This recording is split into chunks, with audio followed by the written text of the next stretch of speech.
আরে বাবা, তুই আমাকে এই জঙ্গলে নিয়ে এসেছিস কেন? আরে মা, আমি তোমাকে এই জঙ্গলে নিয়ে আসার একটাই কারণ, কারণ আমি তোমাকে এটা দিয়ে মেরে ফেলবো। আরে বাবা কেন? আরে কারণটা হলো সাদিয়া আমাকে বলেছে, আরে তুমি যদি আমাকে বিয়ে করতে চাও তাহলে তোমার মার কলিজাটা আমাকে এনে দাও। আরে না বাবা, তুই এমনটা করিস না আমার সঙ্গে। আরে না না মা, আমি আমার ভালোবাসার জন্য আমি সবকিছুই করতে পারি, তোমাকে মরতেই হবে। হা হা হা, এই তো কলিজা পেয়ে গেছি, এখন সাদিয়ার কাছে যাই। আরে সাদিয়া সাদিয়া, দেখো তোমার জন্য কি এনেছি। আরে এটা তুমি কি করেছো?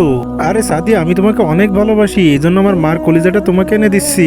আরে যাও এখান থেকে তুমি। আ আরে বাবা, তুই ঠিক আছিস তো? তোর তো কিছু হয়নি? আমার ভুল হয়ে গেছে মা, তুমি আমাকে ক্ষমা করে দাও মা।